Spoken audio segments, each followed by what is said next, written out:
Hello, comrades, and welcome back to Ushanka Show. Здравствуйте, дорогие товарищи. В эфире программа Ushanka Show. My name is Sergey, and I was born in the USSR. Меня зовут Сергей, я родился в Советском Союзе. So today I would like to expand some more on the topic of the previous video. They steal everything, the secret report that shocked Soviet government. I'll tell you my personal experience of growing up in the Soviet Union in the environment where taking stuff that belonged to no one, belonged to the government, was totally accepted and normal behavior. But before we begin, I would like to say thank you to my 100 Patreon supporters who support my work through monthly or annual donation. Thank you so much, comrades. If you follow my channel, you should know by now that I grew up as quite a good Soviet kid. I was quite, I won't say patriotic, but I was proud of my motherland. I was proud of my government, and especially at that time Leonid Brezhnev, until my uncle Misha shocked me a little bit. But still, even being a good Soviet kid, I grew up in an environment when I saw people stealing, and it didn't bother me even a bit. When I was preparing for this video, I tried to look back and think, when was the first time that I was a witness of kind of shady dealing, stealing stuff? And we're looking back to probably late 70s when my grandfather Sergey purchased a moped. I guess in English would be moped. Was called Verkhovina. He got too old to walk or ride the bicycle to the grocery store. It was about 2 kilometers away. So that's almost over a mile. So he purchased that Verkhovina moped. So if you own motorcycle or moped, of course you need gasoline. And funny fact, there was no gas station in about 30-kilometer area. So if you needed to go get gas, you actually need to ride 30 kilometers one way to fill the tank and then ride back. But of course, no one in our village bothered to do that. We didn't have, I recall only one person had a ZAZ, a little Zaporozhets car, our neighbor, and a couple more guys had a like Ural-style motorcycle with a sidecar. But no one went to the gas station because we had a collective farm which had a lot of farm equipment, including trucks that ran on gas. So that's how my grandpa was getting gasoline for his moped. He would go to our neighbor who was a truck driver for collective farm, a young guy, and he will bring a bottle of moonshine, maybe some cash. I don't remember, I was very little, but I remember them, having a chat, having a smoke together, and then they will trade moonshine for 3 liters or so of gasoline, and my grandpa will have enough for driving around, and then there'll be another transaction. So we always had gasoline, never visited the gas station. And I remember a guy literally draining gas out of the truck tank, fuel tank, and just doing this trade right on the street. Of course, it was in the evening after work was done, and didn't bother me at all. It was like I never had inclination to report to authorities that my grandpa purchases illegal stolen gasoline. And then, of course, I remember my grandpa's stories from 1930s during Golodomor, which in northern Ukraine, I don't believe many people died from starvation. It happened down south in eastern Ukraine. In our village, people were starving, but no one actually died. And at that time, my grandfather with his brother, they actually work as a night guards, сторожи, ночные сторожи, at the barn. So there was a collective farm barn that stored the grain. Maybe some of it was confiscated grain. And I remember his stories how one will be, walking around with a rifle, while another guy will be under the barn. In Ukraine, they put barns on this like a brick or wooden post, so actual barn floor will be off the ground. That prevents mice from getting inside. And one guy will drill the hole through the floor because they knew what the piles of grains were, and they will drain the grain through that hole into the bag so they could feed their families, and then they just put the wood plug back in that spot. So that was his stories about stealing collective farm grain, and that was totally okay. And then, of course, I helped my grandfather to make moonshine. I already have a video about it. You're welcome to check it out. I don't want to get into details. But I knew that it was illegal because my grandpa would always warn me, don't tell anyone, don't tell your friends, don't tell neighbors that grandpa is making moonshine. And I kept my mouth shut. And then, of course, my grandfather did a lot of fishing, but locals never used fishing rods. That was just a waste of time. Everyone was using fishing nets, which was illegal. It's called браконьерство. And then they used nirita. I don't know how to translate it in English, but it's a special device that you put in little creeks, and it helps you to catch fish. Anyways, look like like a torpedo. So I knew it was illegal too, and that was totally cool. And that's what Grandpa did every day. He fished not for fun, but because we needed additional food. And then, of course, there's a story about my very first taptuha. And that's the fishing device that looks like an oversized butterfly net that my father holds on his shoulder in this picture. And one time we asked my grandpa to make one for us. So he told us, me and my friend Dima, that he needs really thin young birch trees, the ones that they're flexible, to make all those bowed elements of the taptuha. And he instructed us to go into the collective farm forest with the little axe, which was supposed to be hiding, so in case the forester will be around. And we needed to pick those young birch trees, cut them down, and then manage to get them back to the village, to our house, without being seen. So that's my first experience of actually going and doing something illegal, personally stealing these young trees so we can have our own taptuha.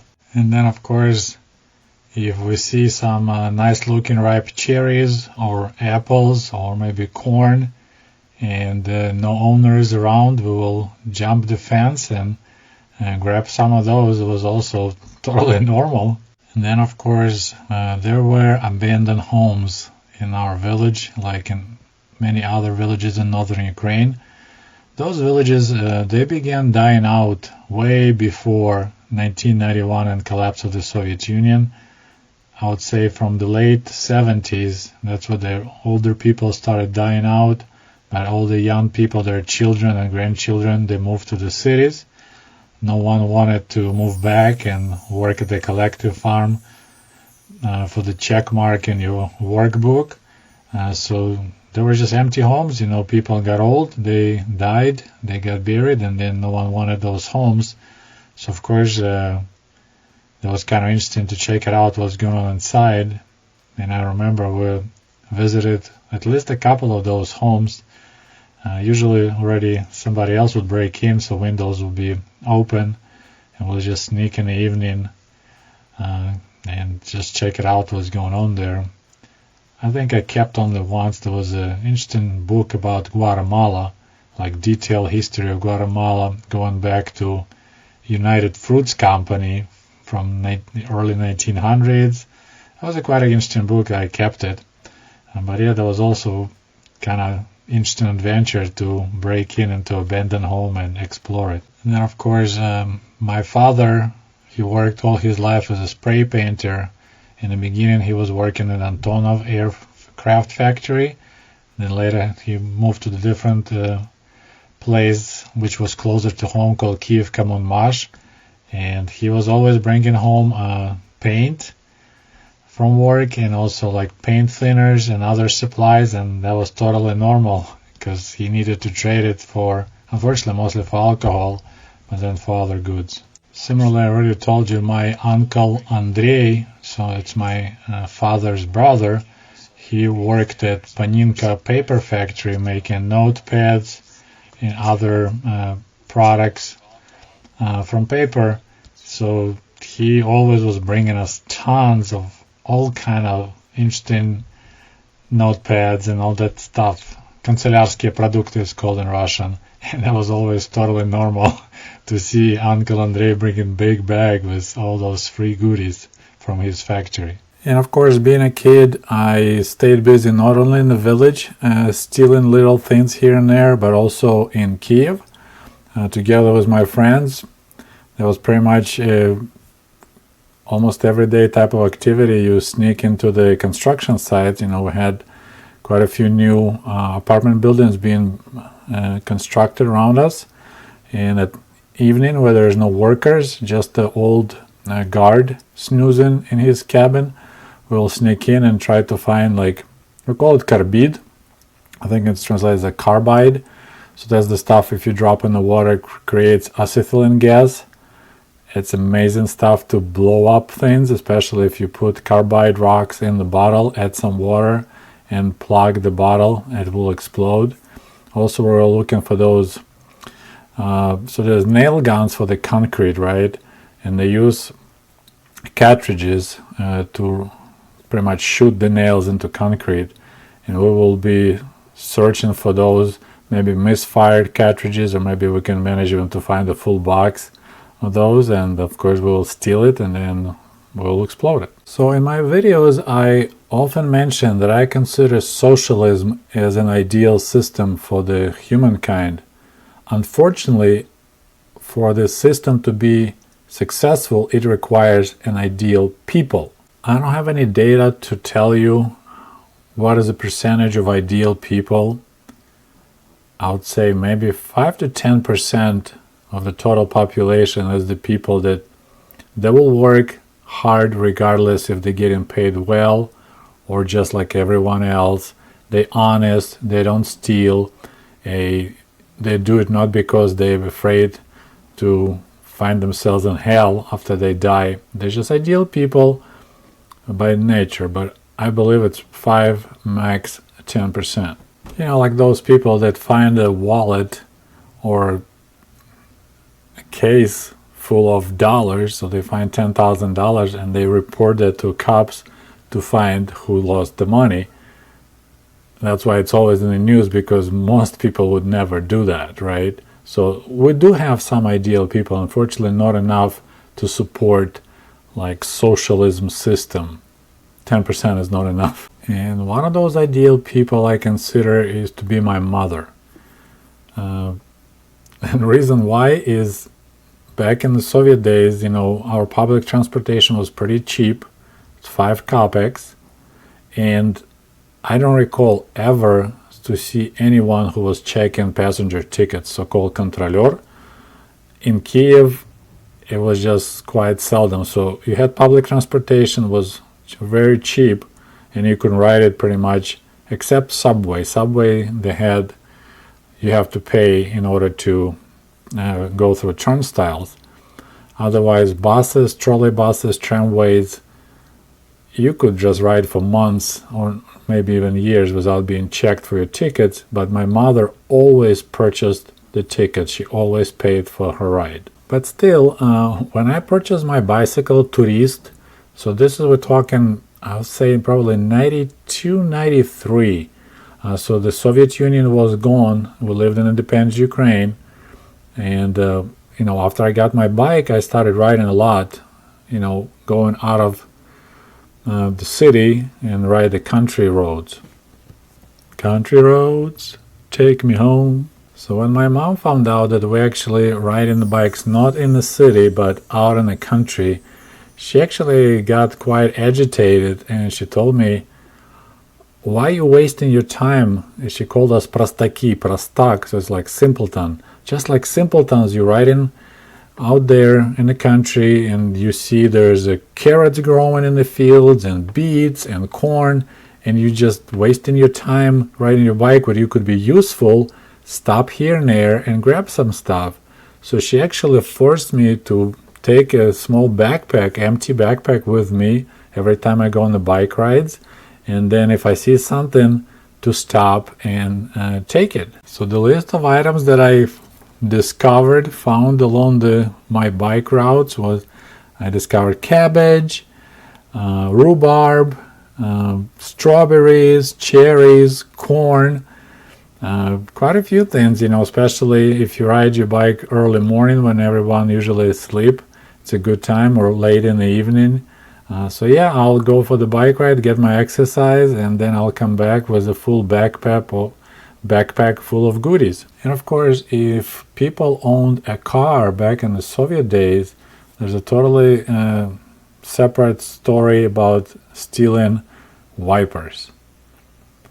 Like at this picture, and I find it amazing because you're looking at the police car, pretty much. We call it ГАИ, Государственная автоинспекция, so it's your like a state cops that watching the traffic cops, and their car doesn't have wipers because that was such a short supply that people drive their cars without wipers on the windshield. Only when it starts raining, they'll pull over to the side of the road,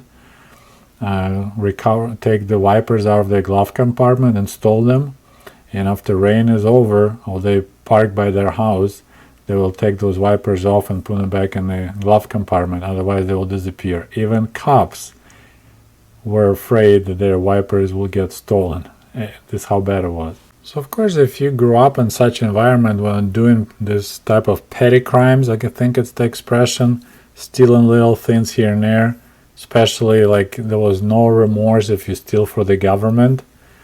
It's pretty much if you don't steal from the factory where you work, you steal from your family. We had that expression. So yeah, it's like growing up in a Soviet ghetto when it's totally normal behavior of looking around and see if anything can be snatched and brought home. That was our Soviet culture that I considered totally normal. And only after I moved to America and lived in America for a while, my mentality changed quite drastically, and I don't touch other people's stuff. Like, it bothers me if we walk on the street and there's branches of apple trees overhanging the fence, and I don't touch those apples because they're not mine. It's really bizarre. So yeah, growing up in the Soviet Union. Well, guys, that's all I have for you right now for today. I hope you enjoyed this story, and we'll talk to you soon. До свидания. Goodbye.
Comrades is available at the Ushanka store at teespring.com. Just a friendly reminder that my book American Diaries is available on amazon.com, or shoot me an email if you would like to have a signed copy.